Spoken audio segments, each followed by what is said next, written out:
आइए बच्चों, 22वें टेस्ट में हम लोग आज डिस्कशन करेंगे। पेपर जो लोग दिए होंगे, पेपर देने के बाद उन्हें एहसास हुआ होगा कि ये पेपर आधी घंटे में हो सकता था। अगर आप 1 घंटा लिए हैं तो आपको फिर से और अच्छे से अब तैयारी करने की और आगे ज़रूरत है, क्योंकि पेपर मात्र 35 मिनट 40 मिनट से ज़्यादा का पेपर नहीं था। थ्योरेटिकल पेपर था ये पूर्णतः अगर देखा जाए तो। अगर इसमें 2-3 क्वेश्चन निकाल दिए जाए न्यूमेरिकल के तो इत्मीनान से आप बिल्कुल इसको ऐसे समझते कि साहब ये तो बायोलॉजी का पेपर था। अगर बायोलॉजी का पेपर टफ ना हो तो बायोलॉजी के पेपर भी तो आजकल टफ आने लगे हैं। फिलहाल हम लोग डिस्कशन करने चल रहे हैं, ज़्यादा इसमें हम बात नहीं करेंगे, नहीं तो आपका डेटा खर्च होगा बेटा। कह रहे साहब पहला सवाल हम लोग डिस्कस करने चल रहे हैं। During hearing of a court case में कोई हियरिंग हो रही थी, सुनवाई हो रही थी। क्या वहां बदमाशी हो गई थी? जज suspected that some changes in the documents had been carried out. Documents में कुछ चेंज किया गया है, ये जज साहब को सस्पेक्शन हुआ, संदेह हुआ। क्या संदेह हुआ?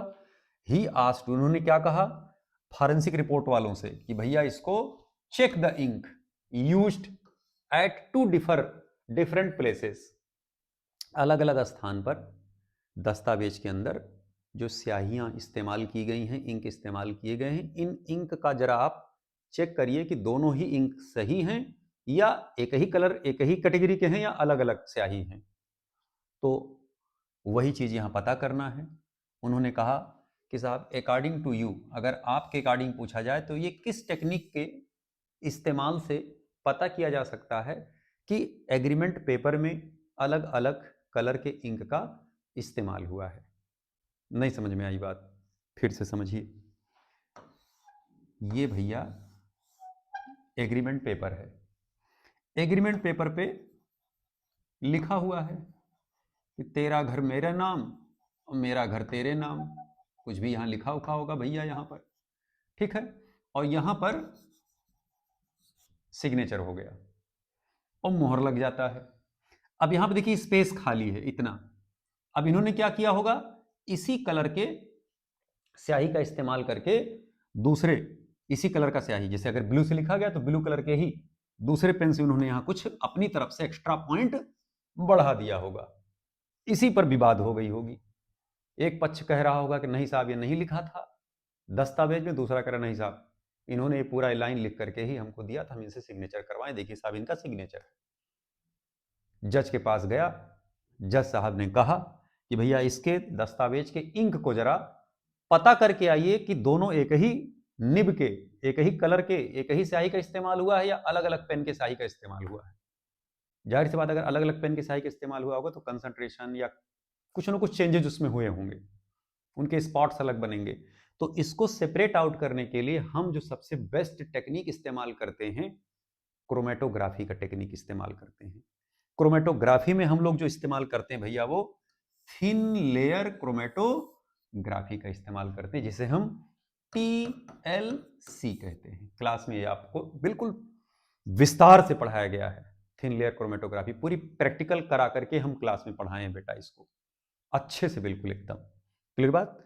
तो अगर दस्तावेज में 2 टाइप के कलर का इस्तेमाल हुआ है तो उस कलर को सेपरेट करने के लिए हम किसका इस्तेमाल करेंगे? थिन लेयर क्रोमेटोग्राफी का। तो ये जो पहला क्वेश्चन है उसका आंसर क्या है भैया? बी, सेकंड आंसर करेक्ट है। ओके, अगले क्वेश्चन पर चलते हैं हम लोग। कह रहे the Carius in Carius method following data obtained, निम्नलिखित डेटा ऑब्टेन किया गया, प्राप्त किया गया। सल्फर है, क्लोरीन है, फास्फोरस है, नाइट्रोजन है। इधर कॉलम 1 है और इधर कॉलम 2 है। ऑर्गेनिक कंपाउंड के अंदर अगर सल्फर है एलिमेंट प्रेजेंट है तो उसका एंड प्रोडक्ट लास्ट पीपीटी किस रूप में ऑब्टेन्ड होगा? तो ध्यान दें, अगर सल्फर होगा भैया तो इसका बेरियम सल्फेट के रूप में प्रेसिपिटेट आता है। अगर क्लोरीन होगा तो लास्ट में AgCl के रूप में पीपीटी आता है। अगर फास्फोरस होगा तो मैग्नीशियम पायरोफॉस्फेट के रूप में प्रेसिपिटेट आता है। और अगर नाइट्रोजन होगा तो भैया अमोनियम सल्फेट के रूप में पीपीटी आता है। हालांकि नाइट्रोजन का जो पीपीटी आता है अमोनियम सल्फेट के रूप में, ये ड्यूमा मेथड में नहीं, जेल्डाल मेथड में आता है। उन्होंने कैरियस बोल दिया है, तो कैरियस में ऊपर के 3 थे, एक नाइट्रोजन का अलग था, तो नाइट्रोजन का जो पीपीटी आता है जनरली अमोनियम सल्फेट के रूप में आता है। अब आप चेक कर लीजिए किसका कौन सा आंसर करेक्ट होगा, इसमें जरा चेक कर लीजिए भैया। देखिए ए का जो आंसर होगा वो सेकंड, ए का सेकंड होगा तो या तो पहला होगा या दूसरा। बी का सीएल है और सीएल यानी कि बी का होगा थर्ड, अब बी का देखिए थर्ड हो गया, अब यहां देखिए सेकंड रहेगा, तो यानी यही आंसर करेक्ट हो सकता है। सी का फोर्थ होना चाहिए अब, तो सी का देखिए कौन सा है, फोर्थ, बिल्कुल करेक्ट। और डी का कौन सा होना चाहिए, फर्स्ट, डी का फर्स्ट करेक्ट हो गया। स्पष्ट हुई बातें, क्लियर हुई बातें? तो इसमें आंसर कौन सा करेक्ट हो जाएगा भैया, पहला आंसर करेक्ट होगा। तीसरे क्वेश्चन में आ जाइए, कह रहे हैं an organic compound of mass 0.12 gram give 0.22 gram magnesium pyrophosphate by usual analysis the percentage of phosphorus in the compound।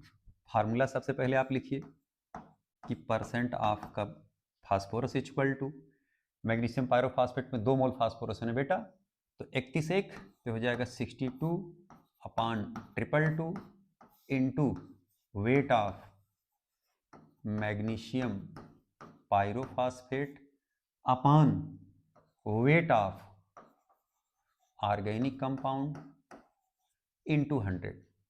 स्पष्ट? तो यहां पर ये हो जाएगा भैया 62/222, ठीक है, into weight of magnesium pyrophosphate 0.22 ग्राम और ऑर्गेनिक कंपाउंड के वेट 0.12 ग्राम इंटू 100। इसका जो आंसर आएगा 51.20%। क्लियर? चेक कर लीजिएगा, यही आंसर इसका निकलकर संभव है कि आ रहा होगा। अगले क्वेश्चन पे जरा आ जाए भैया। कह रहे the correct statements will be, कौन स्टेटमेंट करेक्ट है? हो सकता है एक करेक्ट हो सकता है 2 करेक्ट हो सकता है एक से ज्यादा करेक्ट हो। चेक करिए जरा। कह रहे इन वैक्यूम डिस्टिलेशन, वैक्यूम डिस्टिलेशन कौन सा डिस्टिलेशन होता है? Distillation under reduced pressure. इसमें 2 लिक्विड को हम डिस्टिलेट करते हैं, अलग अलग करते हैं वैक्यूम डिस्टिलेशन में भैया। क्यों करते हैं दोनों लिक्विड में, दोनों लिक्विड को? इसलिए क्योंकि हो सकता है कि लिक्विड की बॉइलिंग पॉइंट बहुत हाई हो, या हो सकता है उसमें से कोई एक ऐसा लिक्विड हो जो अपने बॉइलिंग पॉइंट पर जाकर के डिकम्पोज हो जाता हो। तो अक्सर हम ये उन मेथड के लिए इस्तेमाल करते हैं जिनमें लिक्विड का बॉइलिंग पॉइंट बहुत हाई होता है या लिक्विड अपने बॉइलिंग पॉइंट पर जाकर के डिकम्पोज होता है।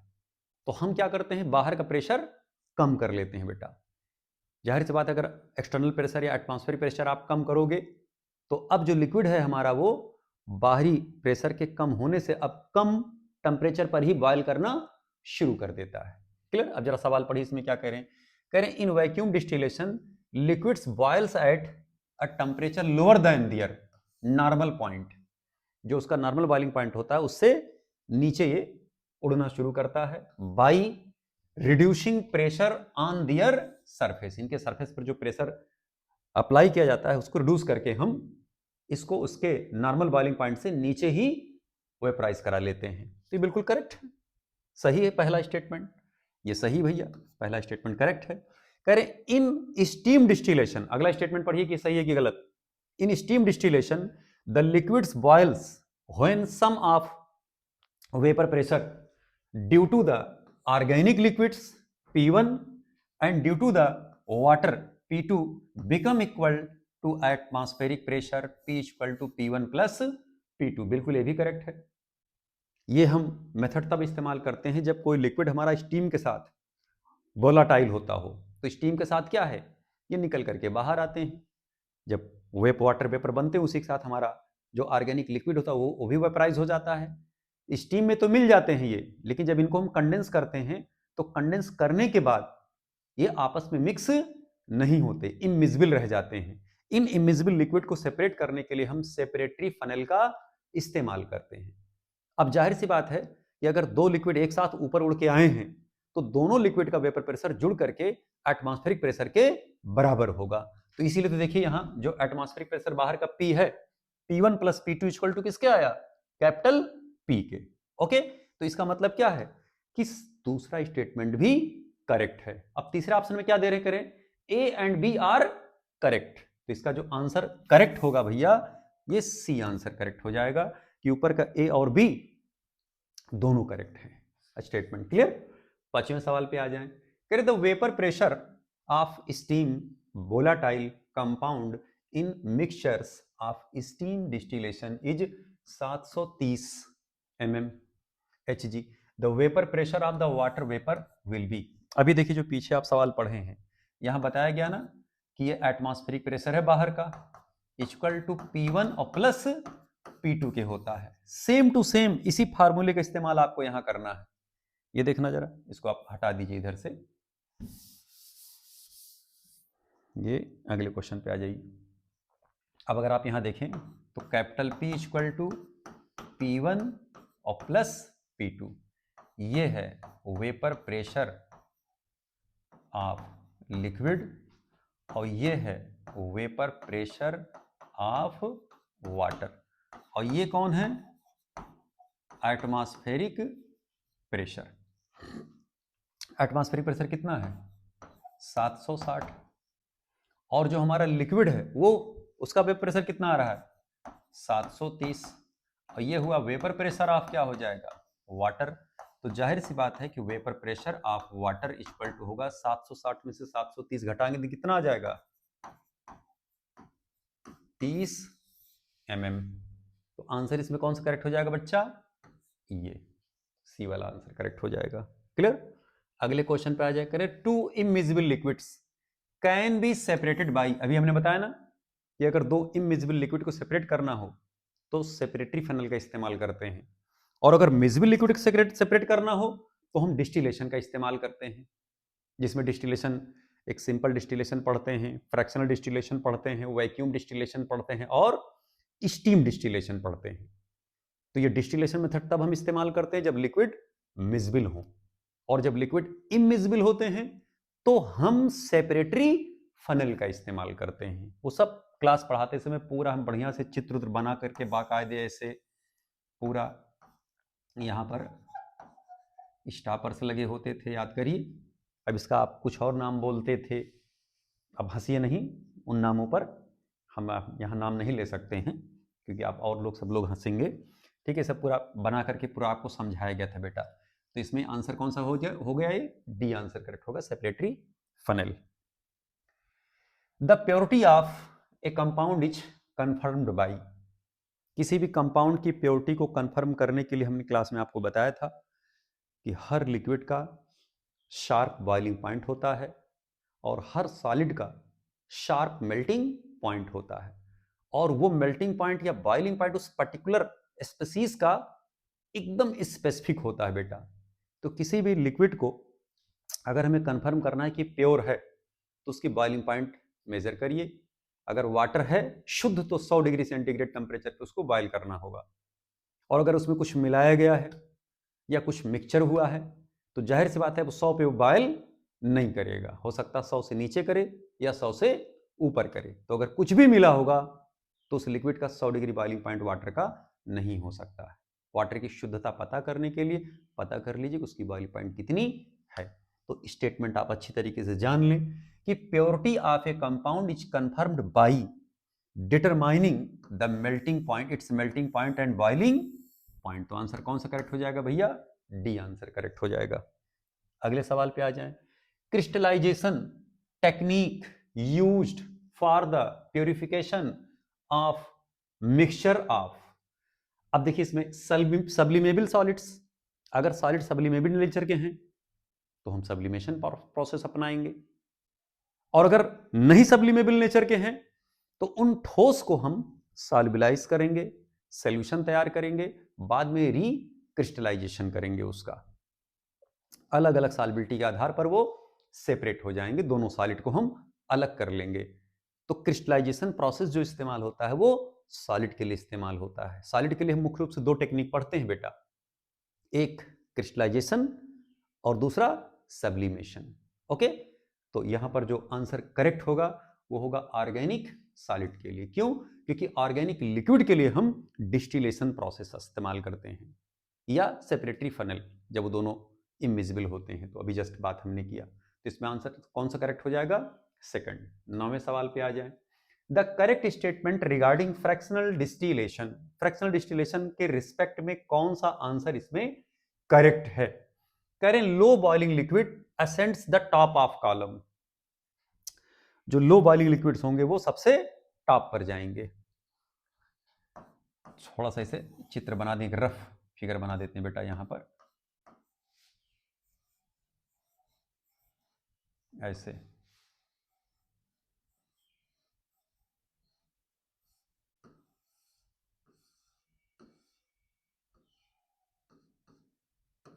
यहां कंडेंसर लगा होता है,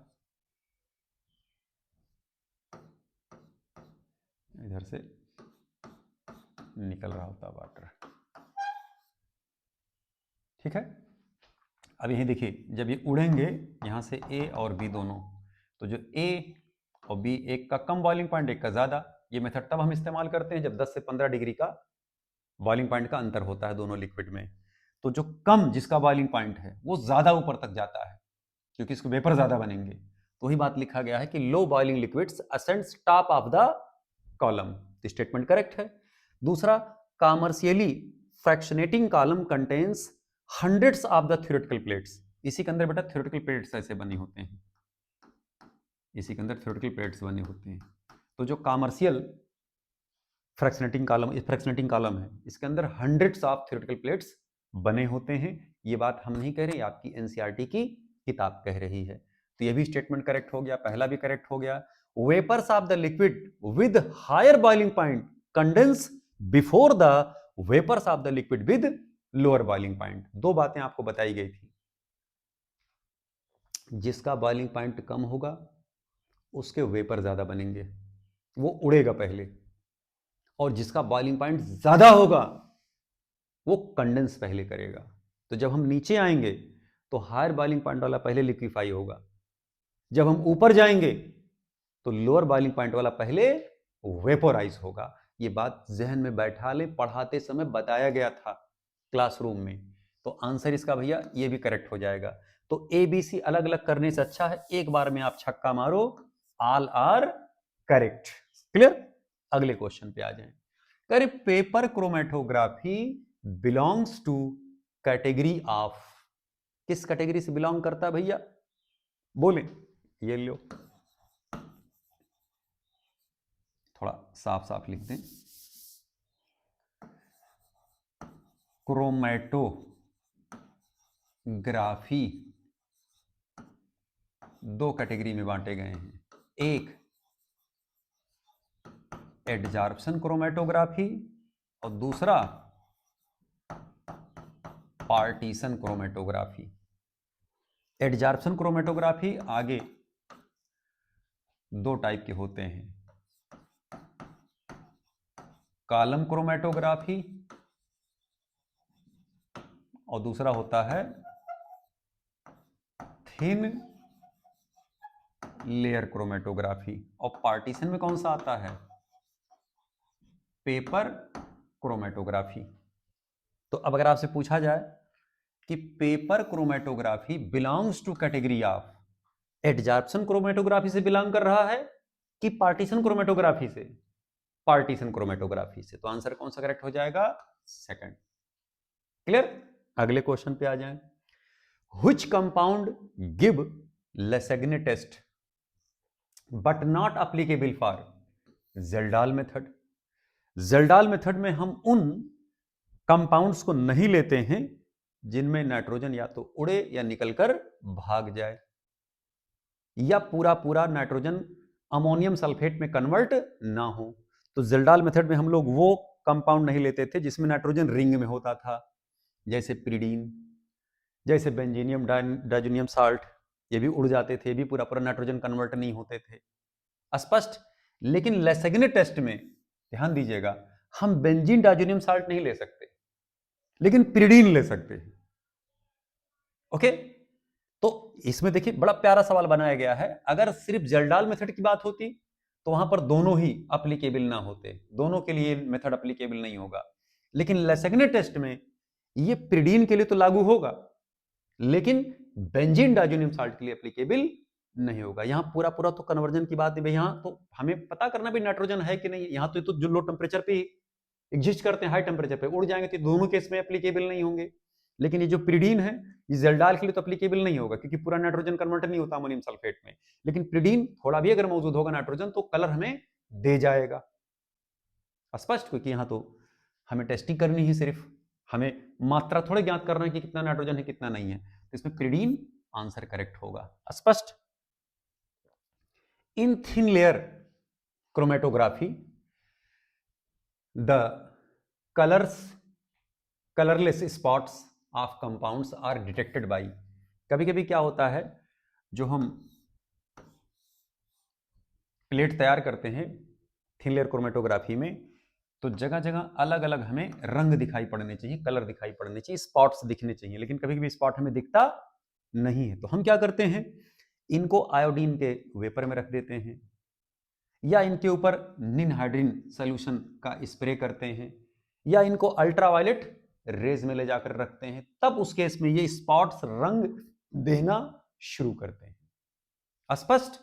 तो अब इसमें सवाल में कह रहे हैं साहब कि in thin layer chromatography the colourless spots of compound are detected by using UV light, बिल्कुल correct, using crystals of iodine, बिल्कुल करेक्ट, स्प्रेइंग निनहाइड्रिन, बिल्कुल करेक्ट। कह रहे साहब may be any one of above depends on condition, यानी तीनों में से कोई भी आप इस्तेमाल कर सकते हैं। ये डिपेंड करता है कि कंडीशन कौन सी है। भाई अमीनो एसिड लेके चल रहे होंगे तो निनहाइड्रिन हम लोग इस्तेमाल करते हैं, तो इसे आंसर कौन सा करेक्ट हो जाएगा, D. The correct statement will be, इन्हें से कर साहब बताओ कौन स्टेटमेंट करेक्ट है। ठीक है, column chromatography the element is liquid, element मतलब क्या हुआ, जो हम मोबाइल फेज लेकर चलते हैं, mobile phase, and adsorbent is solid, ये जो फिक्स फेज हम लोग लेकर के चलते हैं, फिक्स्ड फेज या स्टेशनरी फेज। तो स्टेशनरी फेज इसमें सॉलिड होता है, और लिक्विड मोबाइल फेज जो होता है वो इसमें लिक्विड होते हैं। तो करेक्ट है बिल्कुल। Thin layer chromatography the stationary phase is solid and mobile phase is liquid, बिल्कुल करेक्ट, ये भी बिल्कुल सही है भैया। कह रहे हैं इन paper chromatography moving phase and stationary phase दोनों ही लिक्विड होते हैं, बिल्कुल करेक्ट। ये सब यूनिवर्सल ट्रूथ वाली स्टेटमेंट है, एकदम हमेशा सत्य वाली स्टेटमेंट है। क्लियर बात। तो इसमें आंसर कौन सा करेक्ट हो जाएगा, all are correct. Paper chromatography में स्टेशनरी और मोबाइल फेज दोनों लिक्विड होते हैं, जबकि एडजॉर्प्शन क्रोमेटोग्राफी जिसमें कॉलम और थिन लेयर आते हैं, इसमें एडजॉर्बेंट जो होता है यानी स्टेशनरी फेज जो होते हैं वो सॉलिड होते हैं, मोबाइल या मूविंग फेज जो होते हैं वो लिक्विड होते हैं बेटा। स्पष्ट। तो इसमें 14 नंबर पे आ जाइए, Carius method is carried in, Carius method जो कराया जाता है भैया, ये नाम से ये कैरियस मेथड कैरियस ट्यूब में कराया जाएगा, तो इसमें आंसर ये सी करेक्ट होगा, इसमें कुछ था ही नहीं सवाल में। ठीक है, Kjeldahl method is not applicable to compound containing nitrogen in the ring.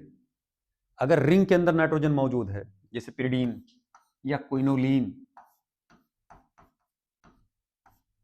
ये कंपाउंड ले लें या ये कंपाउंड ले लें,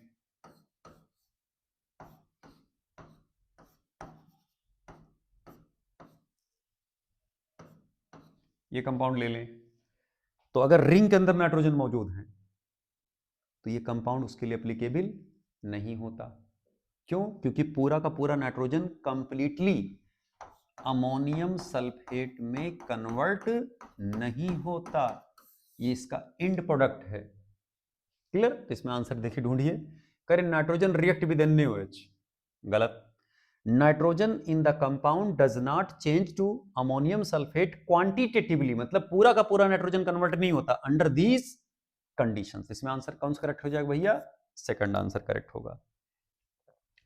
इन Dumas method released nitrogen gases collected over Schiff SCHIFF, यह है शिफ नाइट्रोमीटर।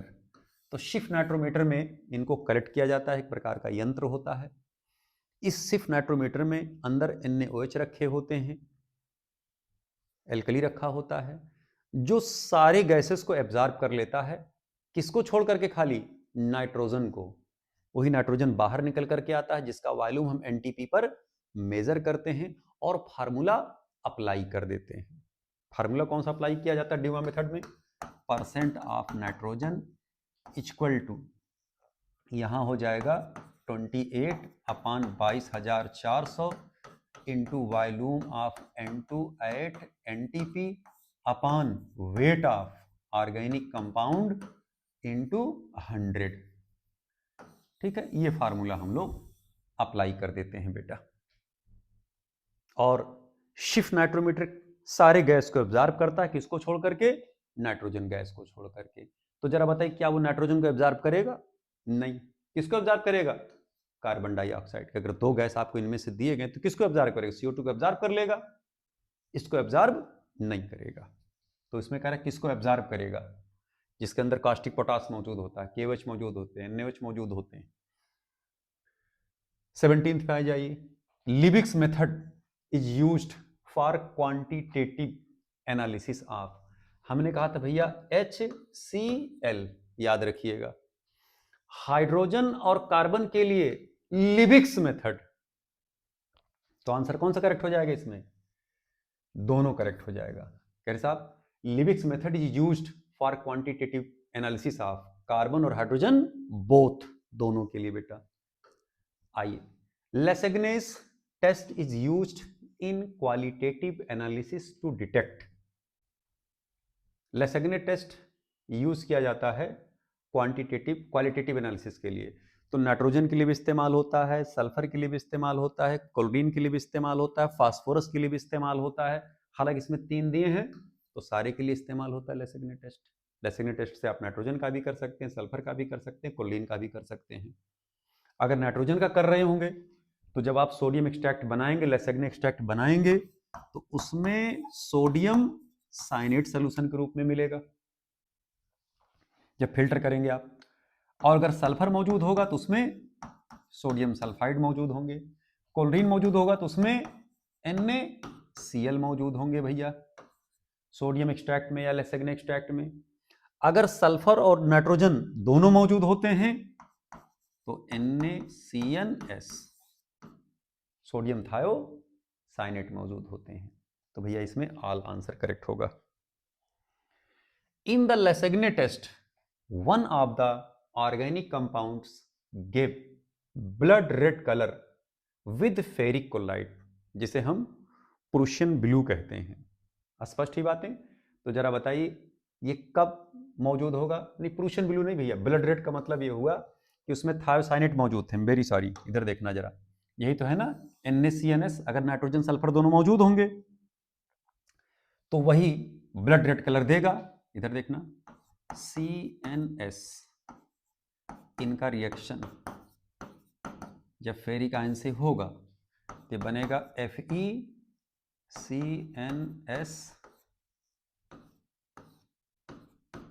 ये है blood red solution. Prussian blue नहीं बल्कि ये ब्लड रेड सोल्यूशन होगा भैया। क्लियर? और ये तब संभव होगा जब कंपाउंड में नाइट्रोजन और सल्फर दोनों मौजूद हों। अब आप इसमें देखिए 1, 2 और 3 कंपाउंड आपको दिए गए हैं, इसमें सिर्फ सल्फर है, इसमें तो Cl है, इसमें नाइट्रोजन है, इसमें देखिए नाइट्रोजन और सल्फर दोनों मौजूद है। देखिए ये सल्फर है तो ये देखना नाइट्रोजन है। तो ये सेकंड वाला आंसर क्या हो जाएगा? करेक्ट। क्यों?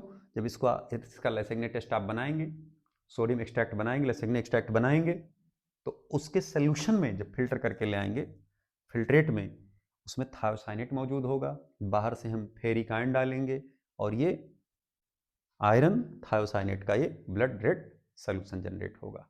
स्पष्ट?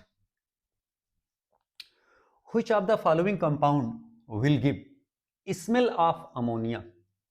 खैर साहब, इनमें से कौन सा कंपाउंड है जो कंसंट्रेट NaOH से रिएक्शन करने पर अमोनिया का स्मेल देगा?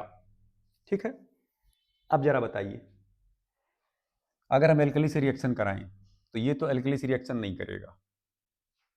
अगर आप इनको देखें, ये बेस है, ये भी बेस है, बेस बेस से रिएक्शन नहीं करेगा। यहां पर अगर आप देखें तो ये भी नहीं करेगा, क्योंकि इसमें अमोनिया नाइट्रोजन है ही नहीं है। वही कंपाउंड देंगे जो अमोनिया रिलीज कर रहा हो। अब अगर आप इस कंपाउंड को देखें, पहले वाले को, CH3 CH2 CO NH2, तो इनको अगर हम एक्वस NaOH के साथ हाइड्रोलाइज करा दें, ठीक है, तो यहां से क्या निकल के आएगा? OH। ठीक है, ये यहीं से बांड टूटेगा। क्यों? क्योंकि कार्बोनिल और हेटेरोटम के बीच का बांड टूटता है। ठीक है, ये क्या होगा यहां से भैया? OH आकर के लगा, CH3 CH2 CO OH, और यहां पे पानी मौजूद है। पानी के अंदर देखिए H2O ज्यादा है, NaOH कम है, तो H प्लस और OH माइनस, तो OH यहां अटैक कर देगा और H NH2 के साथ जाएगा। यहां गैस कौन सी रिलीज हो रही होगी भैया? अमोनिया गैस रिलीज हो रही होगी। तो कभी भी अगर आप एल्केनामाइड को या प्रोपेनामाइड को अगर आप हाइड्रोलाइज कराओगे, चाहे एसिडिक चाहे बेसिक, आप हाइड्रोलाइज कराओगे तो गैस कौन सी रिलीज होगी? अमोनिया की। और अगर अमोनिया की गैस रिलीज होगी तो गंध उसमें से कैसा आएगा? स्मेल कैसा आएगा भैया? अमोनिया की स्मेल आएगी। ये सब बातें अभी आपको आगे जब हम लोग एसिड और एसिड डेरिवेटिव पढ़ेंगे तो वहां पर भी ये सब रिएक्शन विस्तार से आप देखेंगे। ये सब आपके दिमाग का IQ टेस्ट किया गया है कि अगर हम इनको हाइड्रोलाइज करेंगे, हेट्रो एटम और कार्बोनिल के बीच का बॉन्ड यहीं से टूटता है। ये बात बताया जा चुका है आपको। इसमें आंसर कौन सा करेक्ट हो जाएगा लल्ला? पहला आंसर करेक्ट हो जाएगा। स्पष्ट? 21वें सवाल पे आइए। During the estimation of phosphorus in the organic compound which of the following represents final precipitate? तो इसको जान लें, मैग्नीशियम पायरोफॉस्फेट का प्रेसिपिटेशन आता है Mg2P2O7। तो आंसर कौन सा करेक्ट हो जाएगा बेटा? सेकंड आंसर करेक्ट होगा। अगले क्वेश्चन पे आ जाएं। Detection of the chlorine is possible without preparing sodium extract. बिना सोडियम एक्सट्रैक्ट बनाए किसके Cl को आप डिटेक्ट कर सकते हैं, रिपोर्ट कर सकते हैं, यानी किसका Cl निकल सकता है बेटा? ओके, तो ये तो हाइड्रोलाइज नहीं करेगा। यहां पे अगर आप तोड़ोगे तो यहां देखना नाइट्रो है, नाइट्रो है, नाइट्रो है, ये सब खींच खींच के इसके ऊपर इतना पॉजिटिव चार्ज क्रिएट कर देंगे कि ये बॉन्ड टूटेगा ही नहीं, Cl निकलेगा ही नहीं।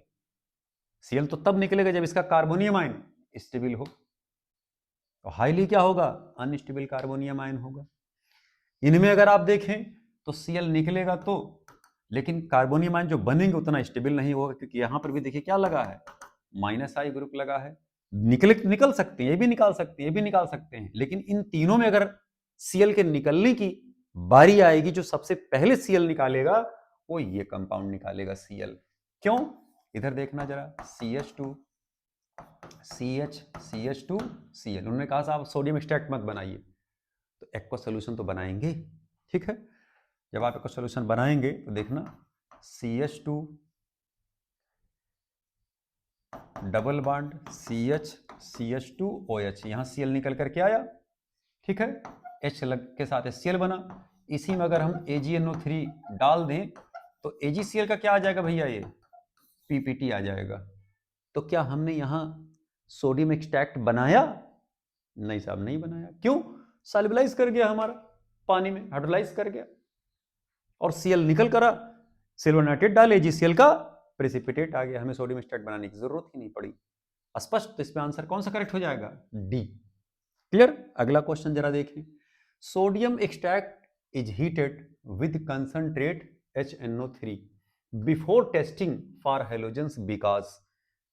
जब हम लोग लेसेग्ने एक्सट्रैक्ट बनाते हैं बेटा, और जब हेलोजन का टेस्ट हम लोग करने चलते हैं, तो हेलोजन का टेस्ट करने से पहले हम सोडियम सल्फाइड को और सोडियम साइनाइड को, यानी साइनाइड और सल्फाइड को बाहर निकालना चाहते हैं। क्यों? क्योंकि ये सब स्यूडो हैलाइड होते हैं। अगर हम हैलाइड का टेस्ट कर रहे हैं तो हैलाइड और स्यूडो हैलाइड दोनों सेम टेस्ट देते हैं, तो हम इनको डिकम्पोज करके क्या करना चाहते हैं, जल्दी से बाहर हटाना चाहते हैं। तो वही बात देखिए यहाँ पर लिखा गया है कि sodium sulphide and sodium cyanide are decomposed by HNO3, इनको हम बाहर कर देते हैं ताकि ये टेस्ट ना दें हमारे सोल्यूशन के अंदर मौजूद हैलोजन ही सिर्फ टेस्ट दें हैलाइड के रूप में। स्पष्ट? अगले क्वेश्चन पर आए।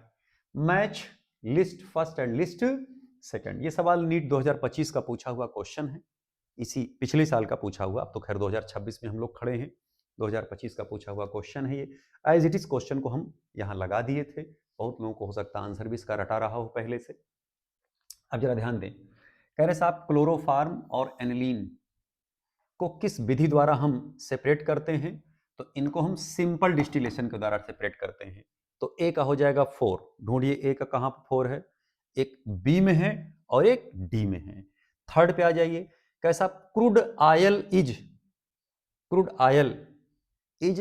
किसके द्वारा होता है, ये फ्रैक्शनल डिस्टिलेशन के द्वारा होता है भैया। ये क्रूड ऑयल इन ये हो जाएगा फ्रैक्शनल डिस्टिलेशन, इसके लिए थर्ड हो जाएगा। गिल्सराल फ्रॉम स्पेंट लाई, ये देखिए स्पेंट लाई यहां भाग के चला आया है, ये है स्पेंट लाई। तो गिल्सराल को हम कहां से सेपरेट करते, किस विधि द्वारा सेपरेट करते भैया, डिस्टिलेशन अंडर रिड्यूस्ड प्रेशर। क्यों? क्योंकि गिल्सराल का बॉइलिंग पॉइंट बहुत हाई होता है और अपने बॉइलिंग पॉइंट पे ये डिकम्पोज हो सकता है। तो सी का हो जाएगा फर्स्ट। तो एनिलीन और वाटर वाला कौन सा हो जाएगा भैया, तब ये स्टीम डिस्टिलेशन। तो इसमें आंसर करेक्ट हो जाएगा, ए का 4, बी का 3rd, सी का 1st, इसमें सी आंसर करेक्ट हो जाएगा। चेक कर लीजिएगा। इसमें क्लियर हुआ? अगले क्वेश्चन पे आए। कह रहे which one of the following reactions does not belong to Lassaigne test. Sulphur होगा तो सोडियम सैलाइड बनेगा, नाइट्रोजन होंगे तो सोडियम साइनाइड बनेगा, हैलोजन होगा तो सोडियम हैलाइड बनेगा। कॉपर ऑक्साइड और कार्बन के टेस्टिंग का ये रिएक्शन नहीं होता, ये रिएक्शन लेसेग्ने टेस्ट में नहीं पाया जाता, ये हम आपको नहीं पढ़ाए हैं, नहीं पाया ही जाता लेसेग्ने टेस्ट में कहीं कोई reaction. When ammonium chloride salt, कौन सा साल्ट भैया, अमोनियम क्लोराइड साल्ट है, ठीक है। अमोनियम क्लोराइड साल्ट को अगर हम सोडियम हाइड्रोक्साइड से रिएक्ट कराएं, ठीक है, तो अगर आप इसके साथ रिएक्ट कराओगे भैया, गिव गैस एक्स, गैस कौन सी रिलीज होगी भैया, अमोनिया गैस। तो अब इसमें देखिए आंसर कौन कौन सा करेक्ट हो सकता है। कह रहे साहब एक्स कौन सी होगी, तो या तो ये अमोनिया ये हो सकता है, ये हो सकते हैं, ठीक है। On passing gas x through reagent y, y reagent से इसको क्या कराया गया, पास कराया गया। पीपीटी कौन सा आया, ब्राउन कलर का। तो ये जो ब्राउन कलर का पीपीटी आता है ये किससे पास कराते हैं, नेस्लर्स रिएजेंट से। अमोनिया का कंफर्मेटरी टेस्ट होता है, आयोडाइड ऑफ मिलन्स बेस बनते हैं, ब्राउन कलर का पीपीटी आता है, तो इसमें गैस जो होगा वो अमोनिया होगा, और जो वाई है वो K2HgI4 प्लस HCl नहीं है, K2HgI4 प्लस KOH है। एल्कलाइन K2HgI4 को ही हम नेस्लर्स रिएजेंट कहते हैं बेटा। तो इसमें आंसर कौन सा करेक्ट हो जाएगा भैया, ये बी आंसर करेक्ट हो जाएगा। क्लियर? अगला सवाल देखें, identify A B C in the given below reaction sequence. ठीक है, यहां पर लेड नाइट्रेट का सोल्यूशन आ रहा है, जाहिर सी बात है यहां लेड सल्फाइड रहा होगा, ये PbS, ब्लैक पीपीटी आता है इसका, ये सब आपको एनालिटिकल केमिस्ट्री में पढ़ाया गया था। ये जब HNO3 डालेंगे तो ये सोल्यूशन तैयार हो जाएगा, जब H2SO4 डालेंगे तो ये बन जाएगा PbSO4 का व्हाइट पीपीटी, और जब K2CrO7 डालेंगे तो ये होगा लेड क्रोमेट का येलो पीपीटी। स्पष्ट? तो इसमें देखिए A होगा PbS, PbS कहीं है, C में है, D में, C में और B में है। दूसरा PbSO4 बिल्कुल करेक्ट, PbSO4 होगा। और तीसरा PB क्रोमेट का येलो PPT से आंसर कौन सा करेक्ट हो जाएगा? सेकंड आंसर करेक्ट हो जाएगा। Match list 1 and list 2, first और सेकंड लिस्ट को हमें क्या करना है? मैच कराना है। ए कह रहे Fe4 FeCN6 whole thrice dot XH2O, ये क्या है? प्रूशियन ब्लू, फेरिक फेरो साइनाइड। ये भैया ये इसका ये मैचिंग होगा, देखिए थर्ड से, ये प्रूशियन ब्लू हुआ, ठीक है। FeCN5NOS सोडियम नाइट्रोपुरसाइड, ये ऊपर थोड़ा लग जाएगा यहाँ, सोडियम नाइट्रोपुरसाइड। अब सोडियम नाइट्रोपुरसाइड कौन सा हुआ भैया? किस कलर का होता है ये? और ये अमोनियम मॉलिब्डेट होता है भैया। अगर ये अमोनियम मॉलिब्डेट है तो इसका कलर पीले रंग का होगा, ठीक है।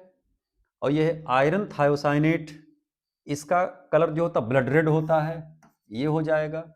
और इस वाले कलर कैसा होगा? Violet, clear, violet colour. Sodium nitroprusside का रंग, सोडियम थायोनाइट्रोपुरसाइड का रंग वायलेट कलर का होता है।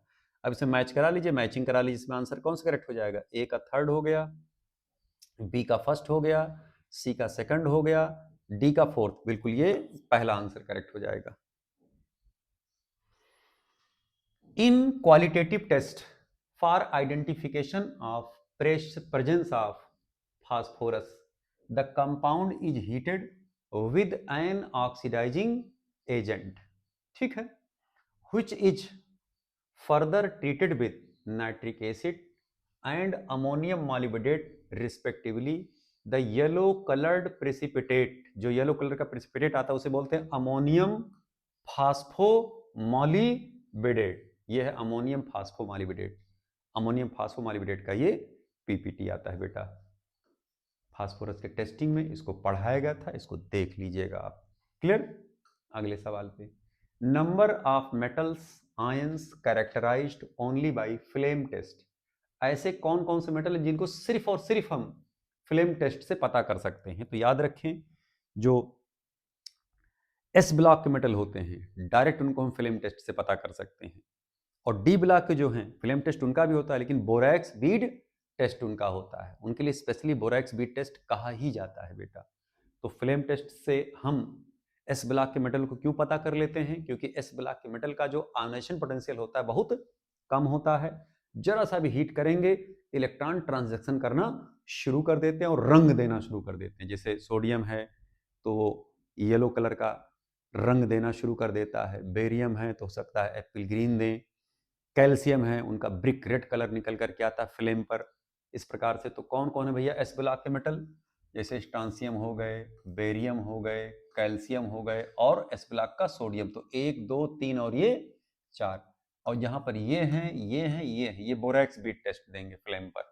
इसमें कौन से हैं भैया, जरा बताइए? इसमें होगा आंसर 4। 4 मेटल हैं जो only by flame test, only शब्द यहां इस्तेमाल किया गया है। फ्लेम टेस्ट तो सारे दे सकते हैं, फ्लेम पर तो सारे टेस्टिंग होंगे। बोरैक्स बीट टेस्ट का भी फ्लेम पर ही टेस्ट होता है, वो भी बोरैक्स बीट टेस्ट कहलाता है, ड्राई टेस्ट कहलाते हैं, तो ओनली फ्लेम टेस्ट के द्वारा। स्पष्ट? 31 NaCl react with concentrate H2SO4 and K2Cr2O7 to give reddish fumes. Reddish fume जो निकल करके आता है भैया, वो किसका निकल करके आता है?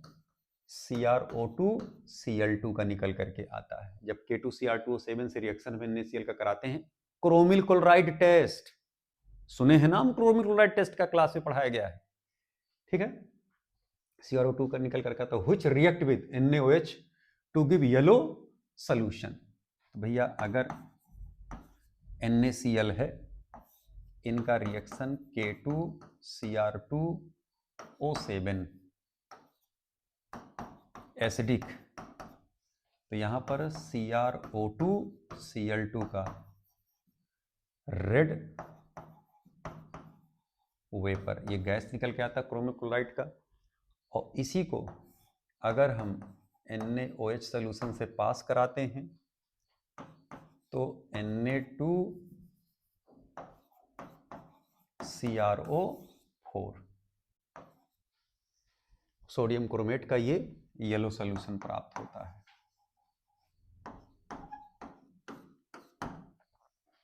ये कौन सा टेस्ट हुआ भैया? Chromyl chloride test. तो इसमें जरा देखिए, जरा आंसर कौन सा करेक्ट हो जाएगा? इसमें पहला आंसर करेक्ट हो जाएगा।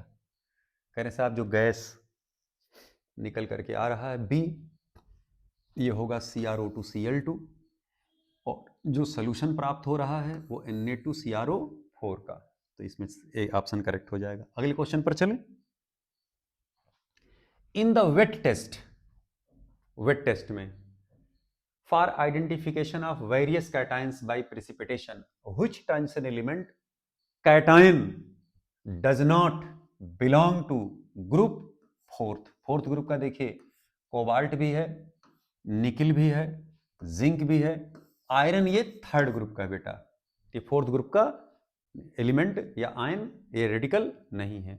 जिसमें निकिल को हम लोग कंफर्मेटरी टेस्ट DMG से करते हैं, डाई मेथिल ग्लाइऑक्सीम से रोजी रेड या ब्रिलियंट रेड कलर का प्रेसिपिटेशन आता है। इसका निकिल का कंफर्मेटरी टेस्ट हम लोग करते हैं, अलग से हमने आपको बुकलेट में लिखवाया भी था।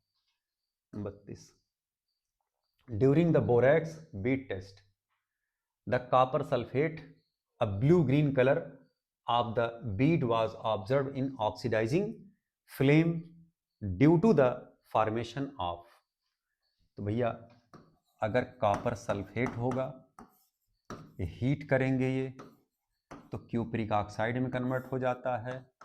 बोरैक्स बीड टेस्ट से जब आप इसका रिएक्शन कराएंगे, B2O3 रिएक्ट कर जाएगा इसके साथ, तो CuO.B2O3, इसी को हम ऐसे लिख सकते हैं CuBO2 होल ट्वाइस।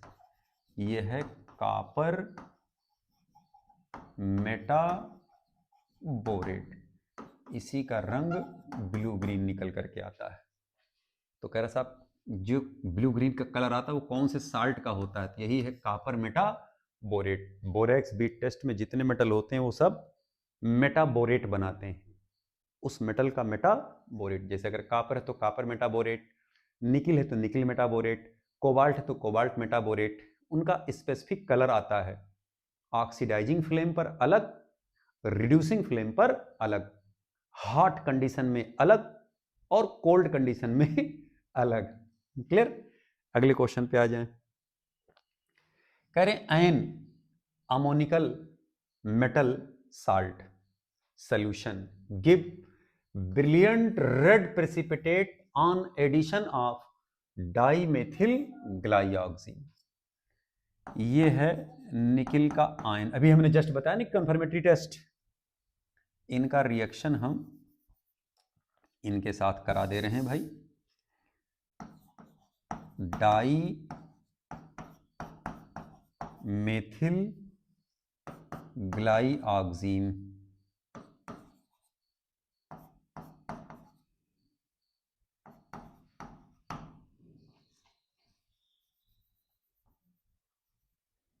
डाईमेथिल ग्लाइऑक्सीन, इनका जब आप निकिल आयन के साथ कराएंगे तो इसके साथ कॉम्प्लेक्सेशन कर जाता है बेटा ये।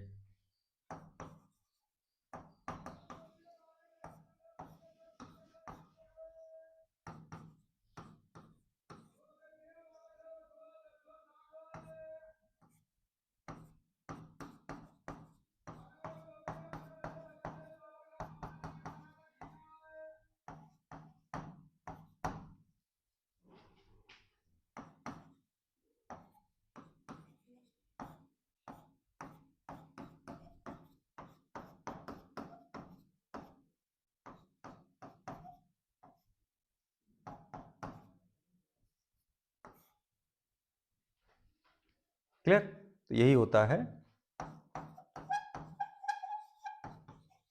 रोजी रेड कलर,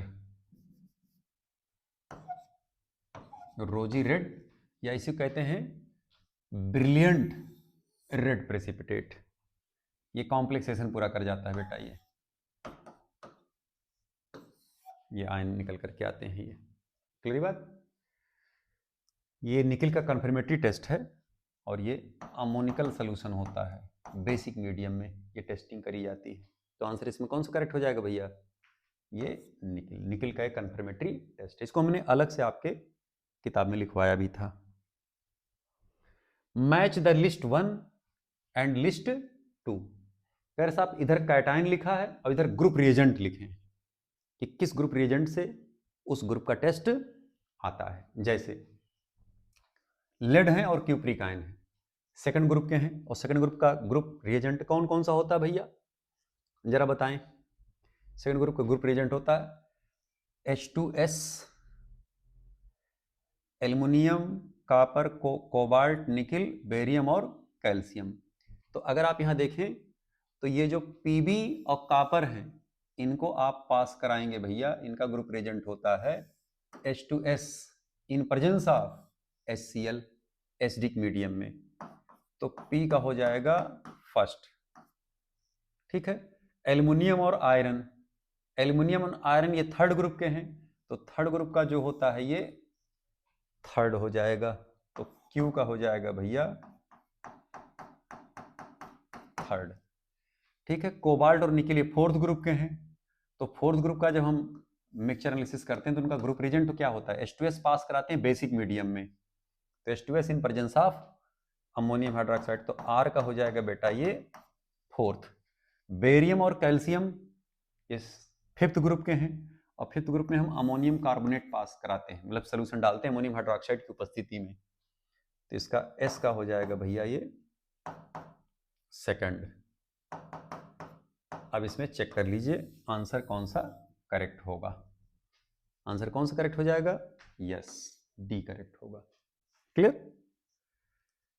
36 नंबर पे आ जाए, correct correct order of limiting molar conductivity for cations in water at 298 kelvin. ध्यान दीजिएगा, मोलर कंडक्टिविटी जब आप निकालते हो तो जिस आयन की साइज जितने बड़ी होती है उसकी कंडक्टिंग पावर उतने ज़्यादा होती है, क्योंकि हाइड्रेशन उसका उतने कम होता है। हाइड्रेट आयन की जो साइज होती है वो छोटी होती है।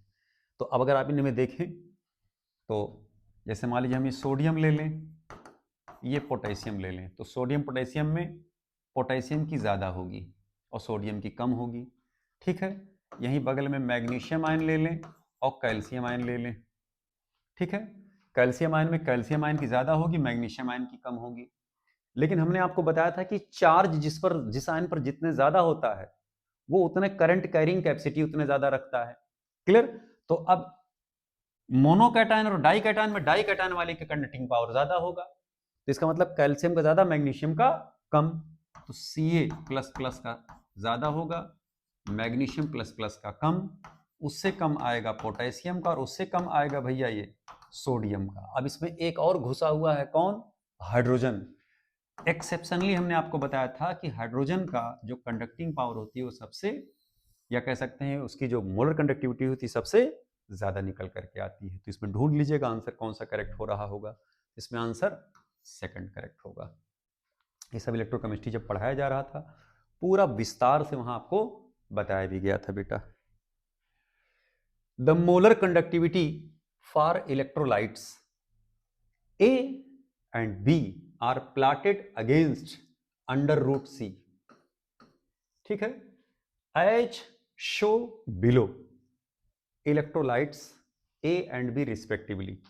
याद करें, ये जो कभी ना मिलने वाला ग्राफ है, जो कहां जाकर मिलेगा, इनफाइनाइट पर। हमने कहा था इनफाइनाइट पे मिलना भी कोई मिलना होता है, याद करिए, ये कभी नहीं मिलता। आप इसको एक्स्ट्राप्लाटेशन कराएंगे कभी नहीं मिलेगा। ये देखिए पहले धीरे धीरे चला, एक 61 से क्यों बढ़ गया, क्योंकि नंबर ऑफ आयंस भी बढ़े और डाइल्यूशन भी बढ़ रहा है। ओके। तो जो वीक इलेक्ट्रोलाइट का कंडक्टिविटी होती है वो स्टीपली इंक्रीज करता है, और जब आप इसको एक्स्ट्रा प्लाट करेंगे ले जाकर के तो कहीं भी जाकर के मिलेगा, यही लिमिटिंग मोलर कंडक्टिविटी होगा। ये जो बी है ये स्ट्रांग इलेक्ट्रोलाइट है, और जो ए है ये वीक इलेक्ट्रोलाइट है। दोनों को हमें बताना था कौन वीक है और कौन स्ट्रांग है। तो ए वीक होगा, बी स्ट्रांग होगा। इसमें ढूंढिए ए कौन है, वीक इलेक्ट्रोलाइट, स्ट्रांग इलेक्ट्रोलाइट। इसका मतलब आंसर कौन सा करेक्ट हो जाएगा, इसका सी करेक्ट हो जाएगा। अगले सवाल पे आ जाएं। 1 Faraday electricity was passed through cupric ion, 1.5 molar 1 litre solution एक इसमें रखा गया, ठीक है। दूसरे में कह रहे साहब 0.1 फैराडे वाज पास्ड, इसमें जो पहले वाले में क्या है, इसमें 1 फैराडे पास कर रहे हैं वो, ठीक है। और दूसरे वाले जो सोल्यूशन हम तैयार किए हैं उसमें सिल्वर के रॉड को डिप किया गया है, ठीक है। इसमें 0.1 फैराडे करंट पास कराया जा रहा है और सोल्यूशन कितना लिया गया इसका, 0.2 मोलर का, ठीक है। ये लिए हैं 0.2 मोलर का सोल्यूशन, 0.2 मोलर का सोल्यूशन, सॉरी ये कितने मोलर का है भैया, 1.5 मोलर का, 1.5 मोलर का सोल्यूशन लेकर चले हैं। और इसका सोल्यूशन लेकर चले हैं कितने मोलर का है भैया, 0.2 मोलर का। अच्छा ध्यान दीजिएगा, यही एक सवाल आपके बुकलेट में थोड़ा अलग था और इस सवाल पर आप इंपॉर्टेंट लगा लें, ओके। क्यों, इसमें देखिए बहुत लोग फंसे भी होंगे इस क्वेश्चन में, पहले तो उनका दिमाग ही नहीं काम करा होगा, यार इस सवाल को हम करें तो करें कहां से करें। समझिए, देखिए सवाल को कैसे करना है बेटा। ये 1.5 मोलर है और ये 0.2 मोलर का सोल्यूशन लिया गया, ठीक है। अब इसमें कर क्या रहे हैं, 1-1 लीटर दोनों के लिए गए हैं और इसमें क्या कर रहे हैं, वो करंट कितना पास करा रहे हैं भैया, इसमें करंट पास करा रहे हैं 0.1 फैराडे और इसमें करंट कितना पास करा रहे हैं, 1 फैराडे करंट। अब क्या करें, आफ्टर दिस, यानी ये दोनों कांड करने के बाद इसमें 1 फैराडे करंट पास करा लिए 0.15 मोलर सोल्यूशन में और 0.1 फैराडे का करंट पास कराया गया 0.2 मोलर के सोल्यूशन में। अब इतना होने के बाद अब वो क्या कर रहे हैं, कह रहे हैं after this the two cells were connected as shown below to make an electrochemical cell. उन्होंने किया कि साहब अब हम इनको क्या किए, जोड़ दिए दोनों को साल्ट ब्रिज से। ये साल्ट ब्रिज, एक्चुअल ब्रिज यहां नीचे लिखा गया है, ब्रिज यहां ऊपर होना चाहिए, ठीक है। साल्ट ब्रिज से जोड़ दिया गया, यानी सेल अब तैयार होगा। आप कह रहे हैं साहब इस सेल से जो करंट निकल कर आ रहा होगा, यानी इस सेल का जो ईएमएफ होगा वो आपको बताना है, इसका वोल्टेज कितना है। प्यारा सवाल। अब जरा ध्यान दें, जब आप 1.4 मोलर के सोल्यूशन में 1 फैराडे करंट पास कराएंगे तो इनमें से कुछ आयंस निकल करके इस पर क्या हो जाएंगे, डिपॉजिट हो जाएंगे, ठीक है। इसमें से डिस्प्लेस होंगे, डिस्प्लेस होने के बाद क्या 1 फैराडे करंट पास कराने के बाद कॉपर के इलेक्ट्रोड का सोल्यूशन का कंसंट्रेशन 1.5 मोलर ही रह जाएगा, नहीं साहब, इतना नहीं रह जाएगा, घटेगा, ठीक। तो जब घटेगा तो कितना रह जाएगा, जरा ध्यान दीजिए। अब देखिए जो हमारा पिक्चर बन रहा होगा,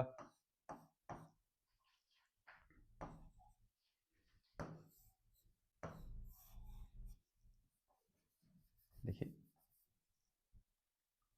एक मिनट, इसको हम थोड़ा यहां बना लें।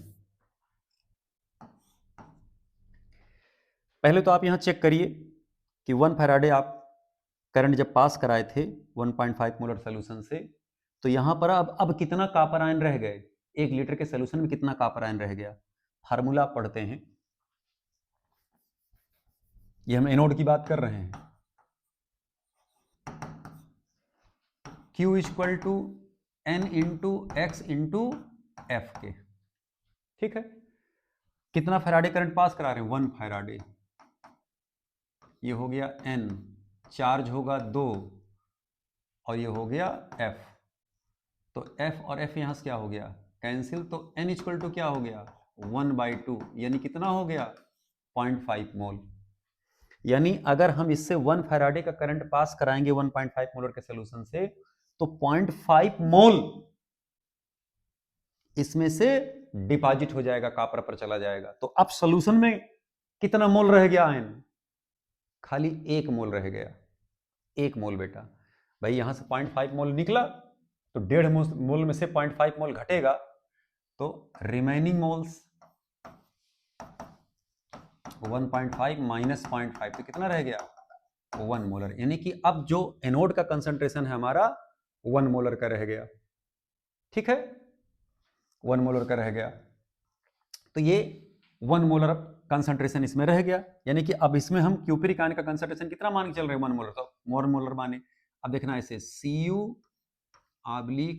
प्लस अभी कितना रह गया, 1 मोलर। ठीक, अब जरा यहीं पर देखिए, ठीक है। अब हम कैथोड का जरा देखें, कैथोड का केस Q इक्वल टू होता है N into x into F के। अब इसमें देखिए कितना फैराडे करंट पास करा रहे हैं, 0.1 फैराडे, तो 0.1 F equal to N into 1 into F. 1 क्यों रखा गया, क्योंकि Ag आयन के ऊपर चार्ज कितना होगा, 1।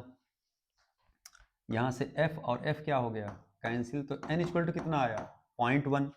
और आप करंट कितना पास करा रहे थे इसमें, 0.1 फैराडे, तो 0.1 फैराडे 0.2 मोलर से जब पास कराया जाएगा Ag आयन के सोल्यूशन से, तो 0.1 मोल Ag आयन डिपॉजिट हो जाएगा।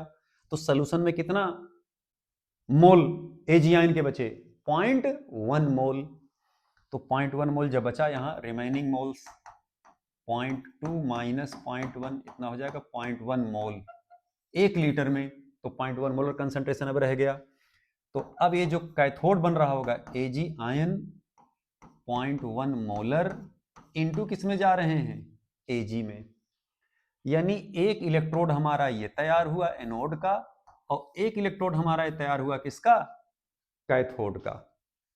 क्लियर। अब इसको थोड़ा हमें ऊपर उठाना पड़ेगा बेटा, तो इसको हम जरा ऊपर उठाएं यहां से, ये देखना, थोड़ा जगह कर रहे हैं ताकि सवाल लगे आराम से, इत्मीनान से,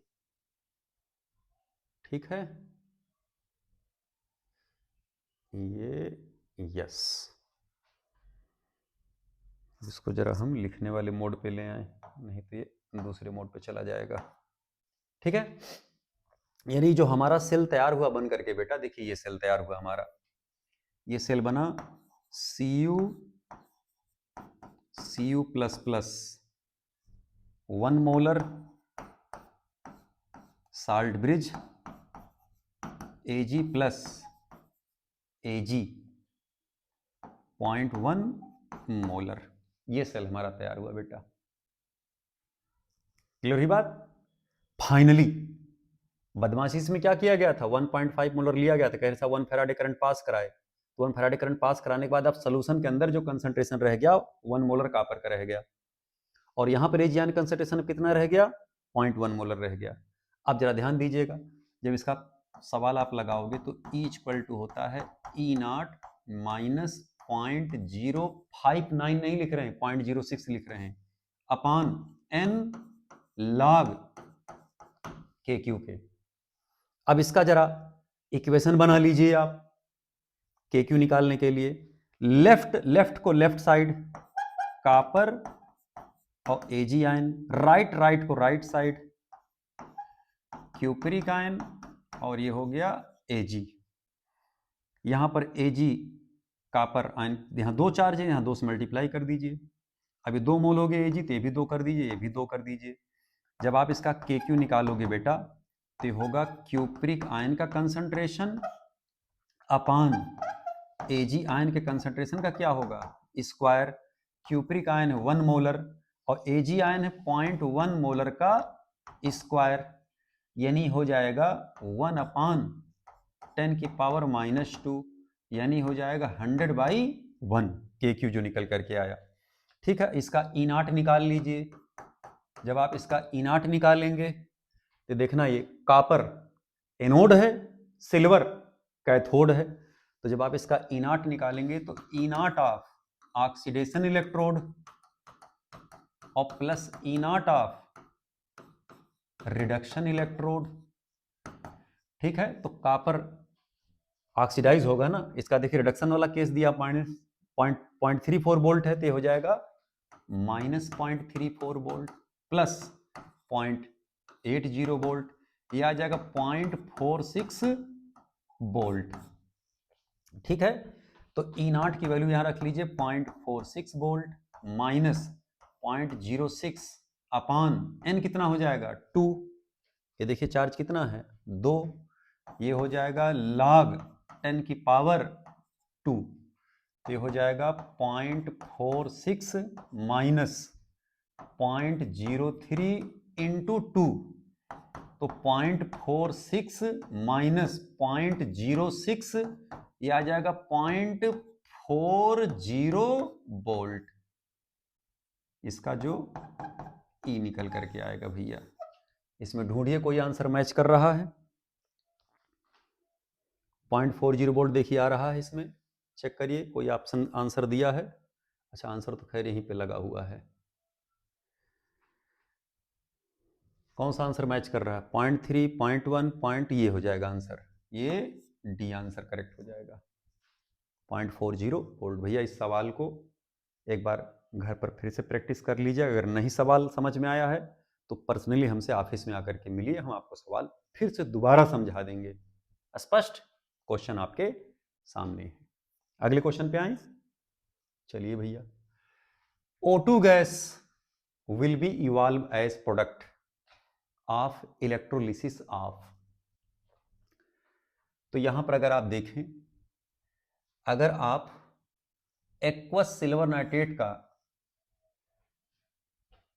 इलेक्ट्रोलिसिस कराएंगे तो ये है AgNO3, Ag आयन हुए, नाइट्रेट आयन हुए भैया, और पानी भी यहाँ टूटेगा, H+ में गए और OH आयन में गए, तो इन दोनों में Ag डिपॉजिट होगा जा करके, और इन दोनों में से ये OH आयन जाकर डिपॉजिट होगा O2 पर, एनोड पर, क्योंकि इस एनायन में इसका SOP ज़्यादा, ये ऑक्सीडाइज होगा, और इन दोनों में इसका SRP ज़्यादा है, ये रिड्यूस होगा।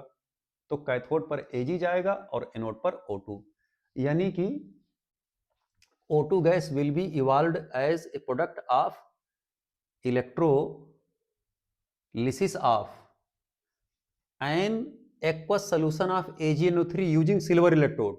ओके, तो एक्चुअल में ये वाला नहीं होगा, ये जो हम लोग किए हैं ये प्लेटिनम, ये बी वाले का किए हैं, ये बी वाले किए, क्योंकि हम लोग यहाँ पे इलेक्ट्रोड कौन सा लेके चल रहे हैं? Platinum electrode. अगर हम सिल्वर इलेक्ट्रोड लेकर चलेंगे तो उन्हीं आवे और उन्हीं जाएं, जो क्लास पढ़े होंगे उनको पता होगा कि उन्हीं आवे और उन्हीं जाएं का क्या मतलब हुआ। यानी कि Ag ही ऑक्सीडाइज होगा और Ag ही रिड्यूस होगा। तो अगर हम सिल्वर इलेक्ट्रोड लेकर चलेंगे तो इस वाले केस में O2 रिलीज नहीं होगा, इस वाले केस में इसमें रिलीज होगा, बी वाले में। अगर सी वाले में अगर आप यहां देखें, a dilute solution of H2SO4 using platinum electrode, तो जब आप डाइल्यूट H2SO4 का कराएंगे, इलेक्ट्रोलिसिस कराएंगे, तो ये भी देखिए क्लास में पढ़ाया गया बेटा सब, H2SO4 है और ये H2O है, ये भी टूटा, H+ में सल्फेट आयन में गए और ये H+ में और OH आयन में गए। इन दोनों में तो खैर कोई कंपटीशन नहीं है, और इन दोनों में OH आयन का SOP ज़्यादा है ऑक्सीडेशन पोटेंशियल, तो यही ऑक्सीडाइज होगा O2 के रूप में। तो इसमें B में और C में O2 रिलीज होंगे, A वाले में नहीं रिलीज होगा, क्योंकि A वाले में Ag ही ऑक्सीडाइज होगा Ag आयन के रूप में, और Ag आयन रिड्यूस होगा Ag के रूप में। सिल्वर नाइट्रेट में जब आप उसी मेटल का इलेक्ट्रोड लगाते हैं तो उस केस में बात होती है। डी वाले में कर साहब, a high concentration solution of H2SO4 using platinum electrode. अगर आप हाई कंसंट्रेशन का H2SO4 सोल्यूशन लेकर के चल रहे हैं तो वहां पर मार्शल्स एसिड बनता है, वहां O2 रिलीज नहीं होते हैं। क्लियर बात? तो इसमें ए में और डी में O2 नहीं रिलीज होगा, बी में और सी में रिलीज होंगे। तो आंसर कौन सा करेक्ट हो जाएगा? ए। अगला क्वेश्चन देखें, 40 नंबर। भैया इसमें कौन सा बड़ा स्टाइलिस्ट सवाल ही दिया है यार। अच्छा ठीक, कह रहे नीचे दिए हैं, इसको थोड़ा सा हम ऊपर करें क्योंकि ये नीचे पहुंच गया। ये सवाल 40 नंबर है भाई, 40 नंबर क्वेश्चन है, 40 नंबर सवाल। कह रहे identify the incorrect statement from the option below for the above calculation. ये जो ऊपर कैलकुलेशंस वगैरह सब दिए गए हैं, इनको देख करके आप बताइए कि इसमें कौन स्टेटमेंट गलत दिया गया है। पहला कह रहे हैं अगर एक्सटर्नल जो बैटरी हम लगाए हैं EMF 1.1 वोल्ट से अगर ज्यादा होता है तो अगर 1.1 वोल्ट से ज्यादा होगा बेटा तो उल्टे हमारा यहीं से सप्लाई चालू हो जाएगा, ठीक है। तब जब इलेक्ट्रॉन का फ्लो होगा कॉपर से किधर भागेगा, जिंक की तरफ, तो कॉपर से जिंक की तरफ जा रहा है, तो ये तो भैया सही है। क्लियर बात, ये तो सही है, ठीक है, ये तो सही है। सेकंड वाले में आ जाए, कह रहे if external EMF is more than 1.1 volt, zinc dissolve at zinc electrode and copper deposit at copper electrode, ठीक है। अब आप खुद बताइए, अगर एक्सटर्नल वोल्टेज अगर ज्यादा होगा तो क्या जिंक डिसॉल्व होगा? नहीं साहब, तब कॉपर डिसॉल्व होगा बेटा, ओके। कॉपर डिसॉल्व होगा इधर और जिंक डिपॉजिट हो रहा होगा, क्यों? तब गेम क्या हो जाएगा, उल्टा चलेगा ना, तब उल्टा चलेगा, तब इलेक्ट्रोकेमिकल सेल नहीं बना, तब इलेक्ट्रोलिटिक सेल बन जाता है। तो ये उल्टा बात यहां बोल रहे हैं, कह रहे साहब जिंक डिसॉल्व हो रहा है और कॉपर डिपॉजिट हो रहा है, यानी इसको इलेक्ट्रोकेमिकल सेल बना दे रहे हैं। तो ये जो स्टेटमेंट सेकंड वाला क्या है, ये गलत स्टेटमेंट है। सी वाले में क्या कह रहे हैं, if external voltage less than 1.1 volt, तो अगर बाहर का वोल्टेज कम होगा अंदर का ज्यादा होगा तब ये इलेक्ट्रोकेमिकल सेल की तरह बिहेव करेगा।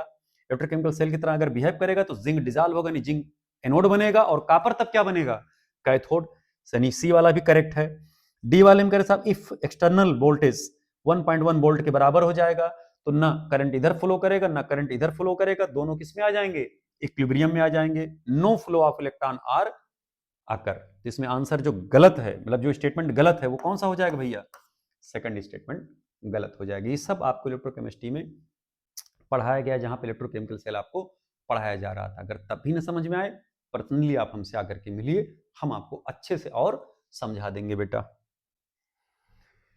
फॉर गिवन सेल, जो आपको सेल ये दे दिया गया है, ठीक है, कोई बात नहीं, जो सेल दे दिया गया हमको। कह रहे साहब कॉपर आयन में जा रहे हैं, कॉपर जा रहा कॉपर आयन में, इधर देखना, कॉपर जा रहे हैं कॉपर आयन में, और कॉपर आयन ही ये है 1 मोलर, और कॉपर आयन ही मतलब कंसंट्रेशन इसका C1 है, C1 है, और कॉपर आयन ही फिर कॉपर में जा रहे हैं,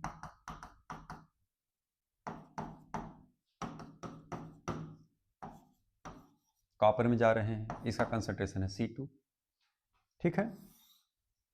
यहां से अगर आप इसको देखें तो हो जाएगा cupric ion C2 concentration, copper, ये हो जाएगा cupric ion C1 concentration, copper. ये तो दोनों ठोस ठोस हो गए। जब इसका आप KQ निकालोगे तो ये हो जाएगा C1/C2, यही तो हुआ, C1 यानी प्रोडक्ट का कंसंट्रेशन अपान रिएक्टेंट का, एनोडिक कंसंट्रेशन अपान कैथोडिक। ये कंसंट्रेशन किसका होता है, एनोडिक, और ये किसका होता है, कैथोडिक। स्पष्ट, यानी C1/C2। एक्चुअल में ये जो सेल है बेटा, ये कंसंट्रेशन सेल है, अगर आप ध्यान से इसको देखें। क्यों? क्योंकि वही एनोड लिया गया और उसी मेटल का कैथोड बनाया गया। तो जब सेम मेटल का एनोड और कैथोड बनता है तो ऐसे सेल का जो E0 वैल्यू होती है वो 0 हो जाती है बेटा, 0। जब इसका E0 आप निकालेंगे तो इधर देखना, E0 of copper oxidation electrode और प्लस E0 ऑफ कॉपर का रिडक्शन इलेक्ट्रोड, तो इसका हो जाएगा -0.34 वोल्ट, इसका होगा 0.34 वोल्ट, तो वैल्यू क्या निकल के आ जाएगी, 0। तो जितने कंसंट्रेशन सेल होते हैं लल्ला, उन सब का जो ईएमएफ होता है E0 वैल्यू वो 0 होता है। तो अब जब हम इसको पुट करेंगे ले आकर के E = E0 -0.059/n log, ये हो जाएगा C1/C2 के, ये वैल्यू क्या हो गई, 0, तो हो जाएगा -0.059/n log C1 क्या होगा, C2। अब जब आप यहां से E निकालेंगे तो ये तो देखिए माइनस निकल के आ रहा है ना, बोले अगर हम C2 को ऊपर C1 को नीचे कर दें, ये हो जाएगा C2 अपान क्या हो जाएगा, C1, तब ये क्या हो गया वैल्यू, प्लस। अब ये सेल करंट फ्लो करेगा, क्योंकि सेल का ईएमएफ क्या आना चाहिए, पॉजिटिव।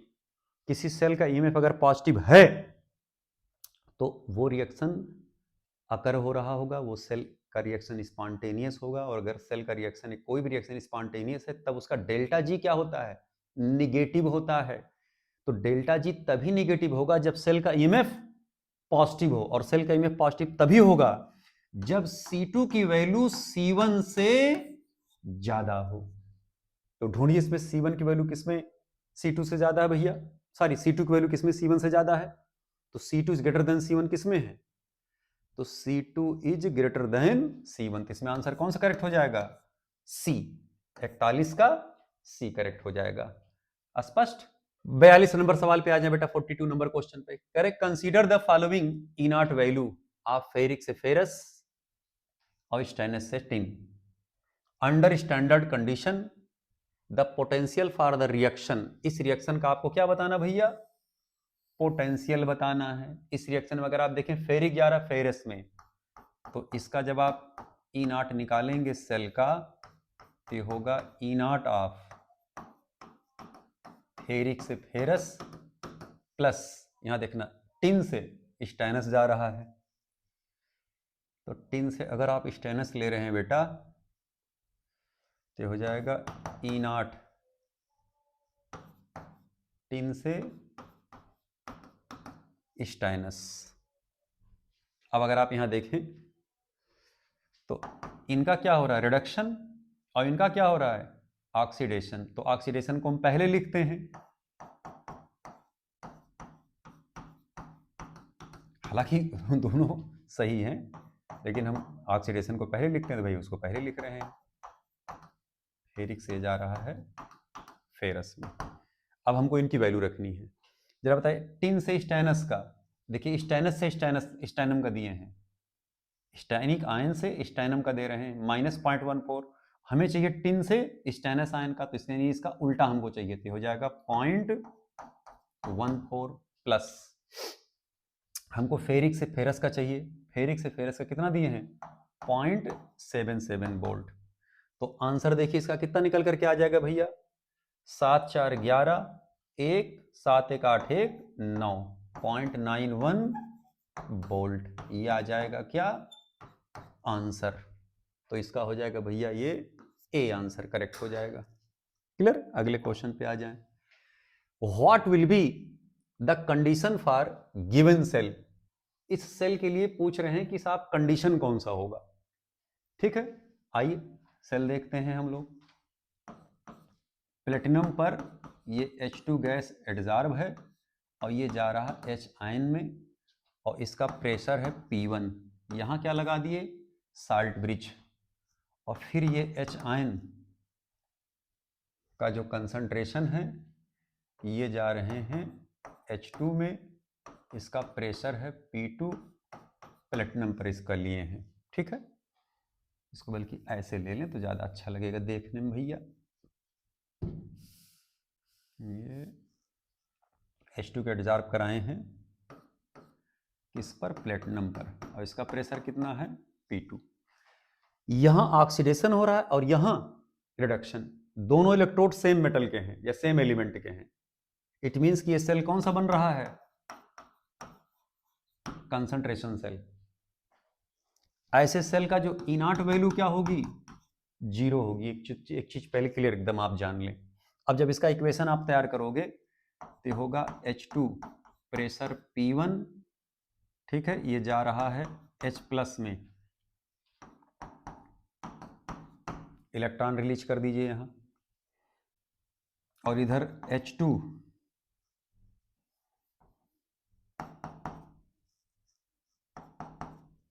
ठीक है, इसका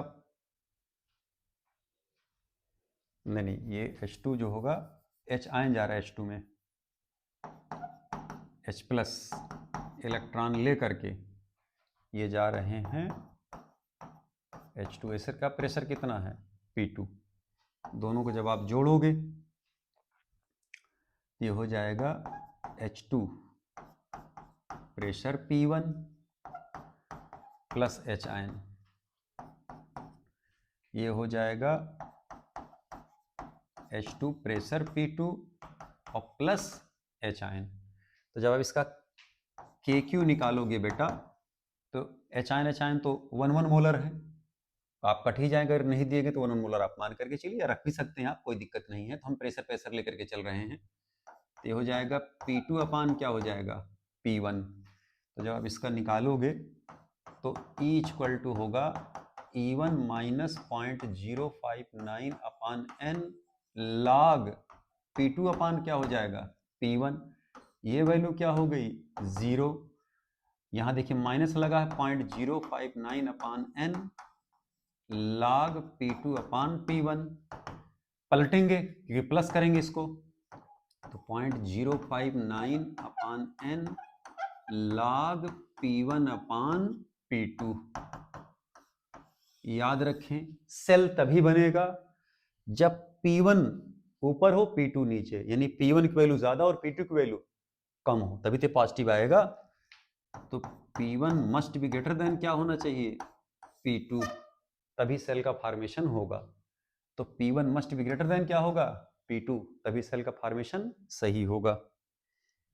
44 नंबर सवाल पे आ जाए भैया। The total change, sorry total charge है, चेंज नहीं, charge present on 1.4 gram of nitride ion. Q equal to होता है भैया N into x into F के। ठीक है, इसका 1.4 ग्राम दिए हैं, इस पे आप 14 से डिवाइड कर दें मोलर मास से। चार्ज कितना है 3 इंटू हो जाएगा F, ये हो गया 0.1, ये आ जाएगा 0.3 फैराडे। आंसर कौन सा करेक्ट हो जाएगा बी। अगला सवाल कह रहे the moles of phosphate deposited at electrode when 0.3 faraday charge is passed through the aqueous solution. Formula फिर वही लगेगा, Q equal to N into x into F के। कितना फैराडे चार्ज पास कर रहे हैं 0.3 फैराडे। मोल्स कितना दिए हैं भैया इसके, अच्छा कितना मोल डिपॉजिट होगा ये निकालना है। खोपड़ी चार्ज कितना है इसके 3, ये हो गया F, F और F यहां से क्या हो गया कैंसिल, तो N इक्वल टू कितना आ गया 0.1 मोल चार्ज डिपॉजिट होगा। तो आंसर इसमें कौन सा हो जाएगा डी। ये 45वां सवाल था। अगर आप पूरा पेपर उठा करके देखें बेटा तो सारे पेपर में कोई भी क्वेश्चन ऐसा नहीं था पूरे पेपर में जिसमें आपको जरा सा भी असहजता महसूस हुई हो, किसी सवाल में आपको कठिनाई महसूस हुई हो। तब भी अगर कोई सवाल आपको टिपिकल लग रहा है, कठिन लग रहा है, नहीं समझ में आया हो, तो आप बाहर आकर के हमसे मिल सकते हैं। ऑफिस में आकर के हमसे पर्सनली सवाल एक एक करके बेटा आकर के आप पूछ सकते हैं, उसके लिए हम आपको आमंत्रित करते हैं। Okay, thank you.